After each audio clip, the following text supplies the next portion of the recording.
Thanks, Mairead. So that's how Galway can capitalise and develop on its reputation as a centre of culture. So is there a Galway brand when it comes to agri-food? Because this is a sector that will show enormous change over the next 30 years. To try and anticipate these changes and to turn the spotlight on rural development, Professor Michael Cuddy.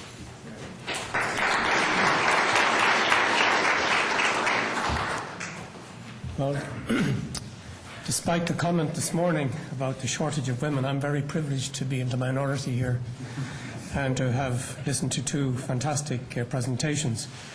I think my presentation is going to be much more pedestrian. First of all, I'd like to congratulate the organisers, and in particularly Rory and Paul, who had the original idea. I think this is a fantastic idea for Galway. And as far as I'm concerned, what I'm going to lay before you is what I would consider just a first iteration of what I hope is a process where we will have input from whoever wishes, and that we will come up finally with a vision for Galway. And then, of course, there will be the issue of how to make it happen. So, let me see here, how are we? Okay, works all right. So my name is Michael Cuddy, and I was chairing a group that you see here, and over a 6-month or 8-month period we worked on this, and I would like to thank the group for their time and my continuous pursuit of them in order to respond to emails and to make their input, but I'm happy to say that we did, I think, get a reasonable input. What we did first was to carry out a SWOT analysis of the three areas: agriculture, food and rural development. And then we asked ourselves, well, what are going to be the main drivers of these areas over the next 20, 30 years? And then out of that then to create a vision, or to have a first shot at a vision. Now, in terms of my presentation now, I'm going to sort of take a brief look at the situation right now. What is the current situation? Then to look at the drivers, and then to look at the vision. And the vision, I will look at the vision speaking in the current terms as if we have actually arrived there. So the Common Agricultural Policy has really dominated agriculture over the last 40 years. With its high price supports and attractive structural improvement grants, it greatly influenced the structure of production of agriculture in the Galway region. Production switched from being a traditional mixed farming activity to being specialised in just a few areas, a few products: beef and, to a lesser extent, milk and sheep. The strategy gave a good return to farmers while the supports were high, and they were significant over quite a period of time.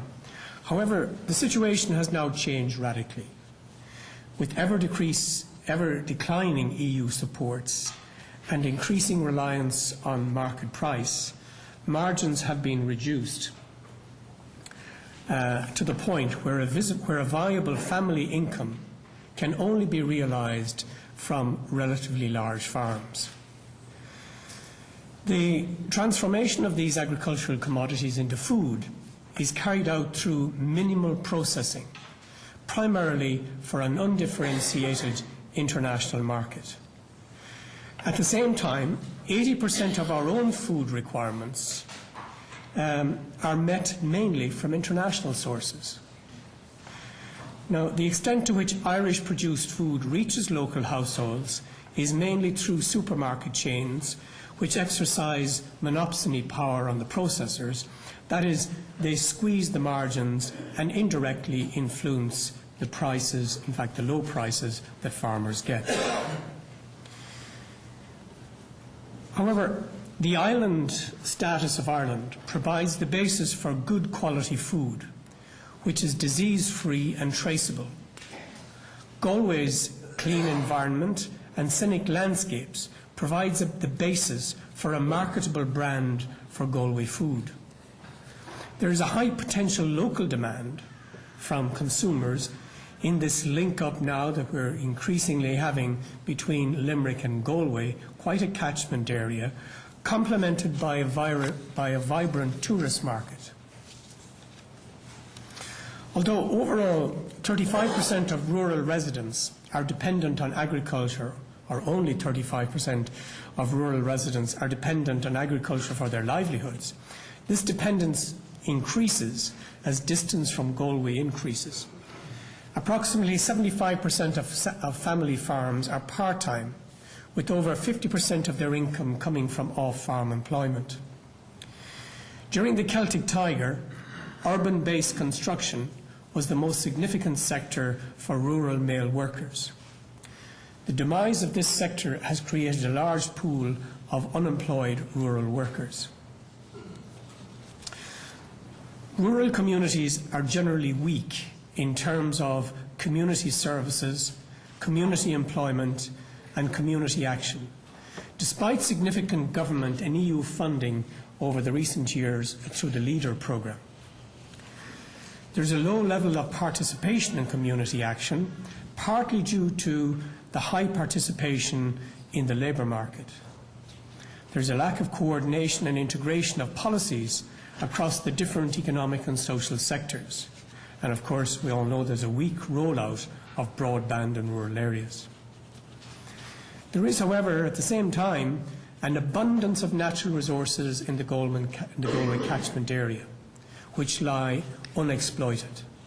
There's productive land, infrastructure, scenic open landscapes, wind, sea, fresh water. So that's the current situation. So looking forward then over the next 20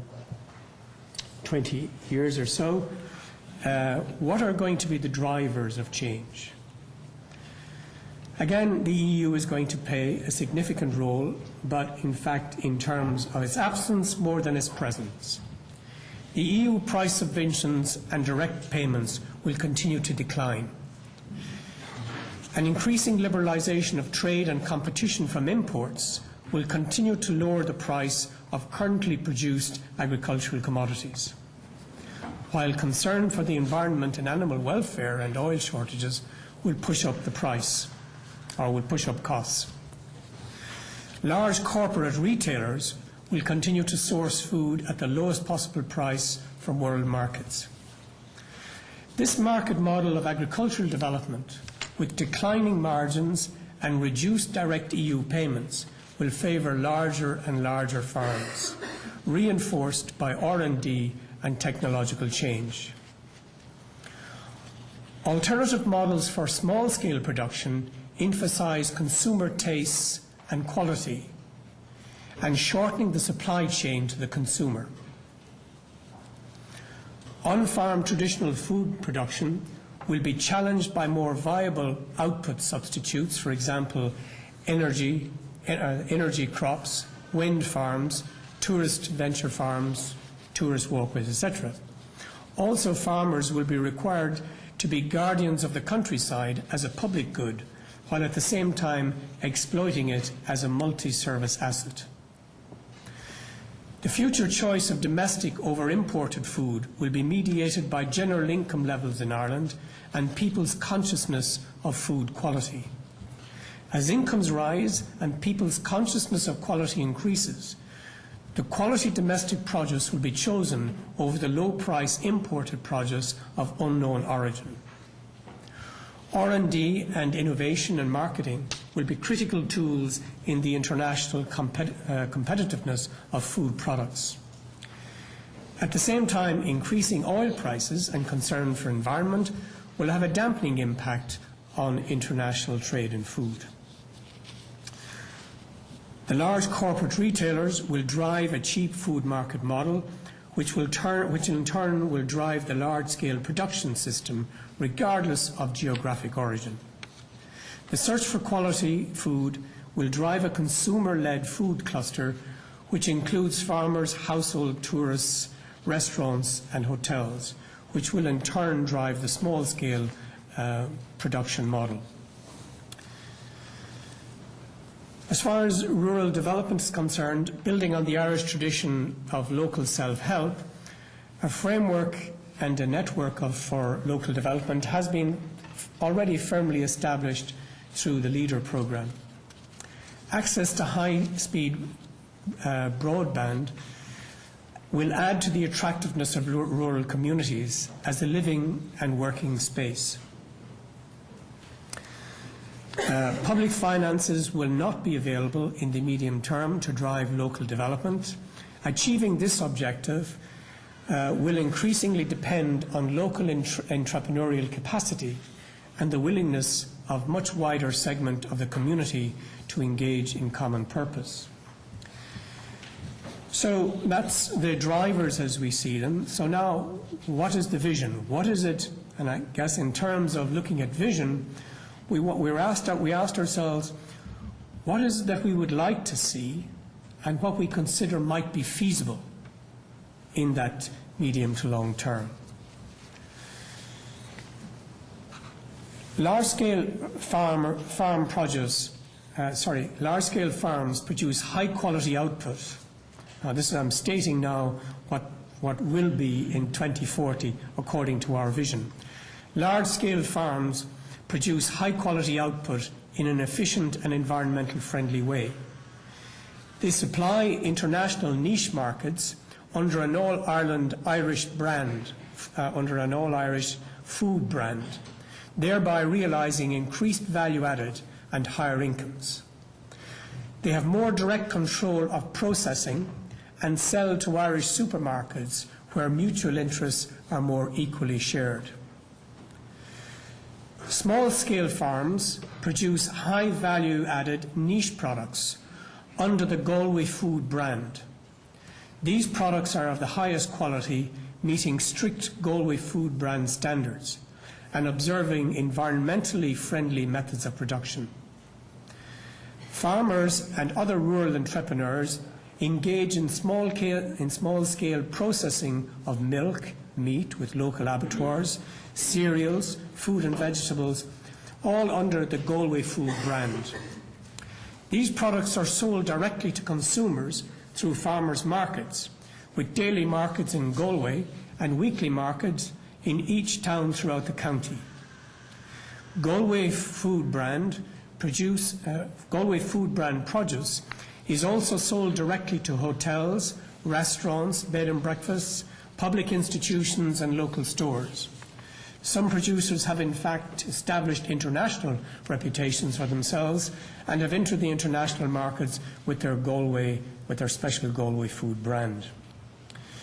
A Galway food brand cluster flourishes, linking producers, consumers and the tourist industry, and generally promoting the consumption of locally produced food. The cultural image of Galway has been extended in the food domain through festivals celebrating Galway food, similar to the traditional oyster festivals, and of course here we link in to the promotion of Galway as a festival centre. At the same time, significant levels of energy crops are produced and wind farms are commonplace.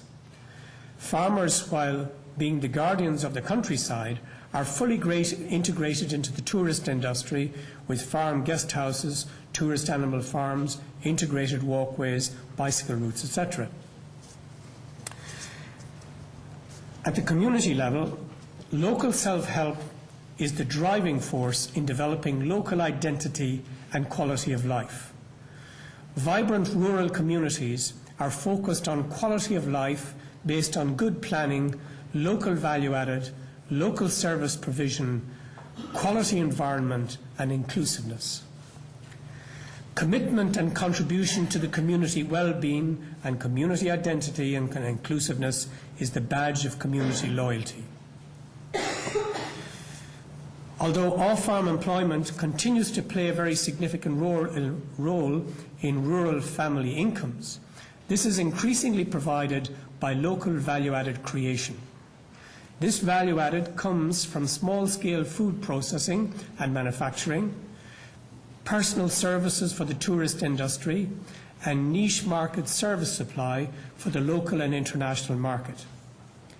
And this is all underpinned by strong infrastructure, including high-speed broadband. So that's our vision for 2040. Thank you very much.